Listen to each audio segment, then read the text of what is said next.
CrossFit et Aerox, on a des mouvements fonctionnels en commun. Ça, certes.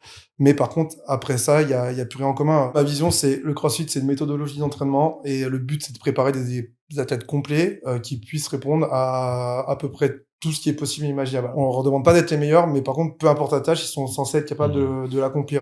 Et on a découlé les CrossFit Games et le sport du CrossFit aujourd'hui. Aerox, c'est l'inverse. À la base, on est un événement sportif. On sait déjà à l'avance ce qu'on va avoir à faire. Et en découle un entraînement comme tu te prépares pour faire un match de rugby, tu te prépares pour jouer au foot, tu t'entraînes pour préparer ta course et pour faire un Aerox. Donc nous, on est vraiment plus sur un sport que sur une méthodologie d'entraînement.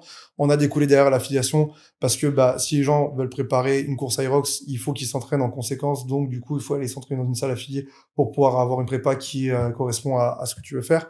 Le CrossFit, on va quand même beaucoup être sur des intensités qui sont un maximum 20 minutes. On le voit avec les watts des Open, ils font rarement, enfin, il y a jamais de watts des Open qui durent plus de 20 minutes. Il y a toujours un event au CrossFit Games où ça va être de la course à pied, un format très très long.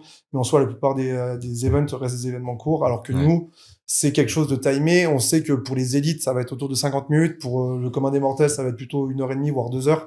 Donc, on est vraiment sur des filières de travail qui sont totalement différentes. À partir de là, en fait, je pense que juste déjà comparer les physiques des athlètes, on comprend vite que c'est pas du tout les mêmes disciplines et qu'on n'a rien en commun, quoi.